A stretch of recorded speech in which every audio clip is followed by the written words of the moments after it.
குயிலரங்கத்தில் இன்று நாம் பார்க்க போவது கல்பாத்தி விஸ்வநாதர் கோவில். ஆனால் இந்த கோவில் ஏன் தென்னிந்திய காசி என்று அழைக்கப்படுகிறது?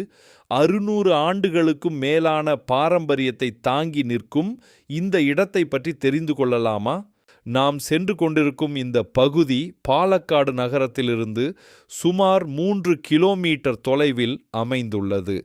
இது பாரம்பரிய அக்ரஹார அமைப்புடன் இருக்கும் ஒரு பழமையான கிராமம்.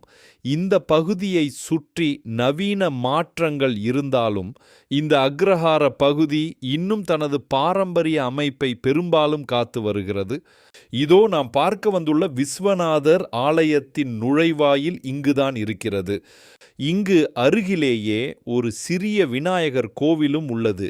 இந்த கோவிலின் மேலே உயர்ந்து நிற்கும் இந்த கோபுரம், வண்ணங்களால் நிரம்பிய சிற்பங்கள், அடுக்கடுக்காக நிற்கும் தெய்வ வடிவங்கள் என இதை பார்க்கும்போது இது திராவிட கட்டிடக்கலையின் அடையாளம் என்று தெரிகிறது. இப்போது நாம் அடுத்து விஸ்வநாதர் ஆலயத்திற்குள் செல்லலாம். இந்த கோவில் சாலையின் மட்டத்திலிருந்து சுமார் 10 முதல் 15 அடி தாழ்வாக அமைந்துள்ளது.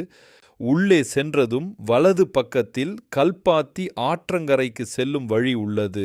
இந்த கல்பாத்தி சிவன் கோவில் சுமார் 14ஆம் நூற்றாண்டில் உருவானது என்று நம்பப்படுகிறது. இந்த கோவில் தென்னிந்திய காசி என்று அழைக்கப்படுவதற்கு பாரம்பரிய நம்பிக்கையின்படி ஒரு கதை கூறப்படுகிறது. காசியிலிருந்து கொண்டு வரப்பட்ட சிவலிங்கம் அன்று இங்கு வாழ்ந்த மக்களால் இங்கு பிரதிஷ்டை செய்யப்பட்டதாக கூறப்படுகிறது. அதனால்தான் இந்த கோவிலை தென்னிந்திய காசி என்று அழைக்கின்றனர். வாரணாசியில் இருக்கும் காசியைப் போலவே இந்த கோவிலும் ஒரு ஆற்றங்கரையில் அமைந்துள்ளது. இங்கு அக்ரஹார வீதிகளை சுற்றி நடைபெறும் கல்பாத்தி ரதோற்சவ திருவிழா மிகவும் பிரசித்தி பெற்று விளங்குகிறது. கல்பாத்தி என்பது ஒரு கோவில் மட்டுமல்ல, பல நூற்றாண்டுகளாக தமிழ் மற்றும் கேரள கலாச்சாரங்கள் இணைந்து வாழும் ஒரு பாரம்பரிய இடமாகும். இத்துடன் இந்த காட்சி முடிவடைகிறது. ஆனால் நம் பயணத்திற்கும் அனுபவத்திற்கும் முடிவே இல்லை.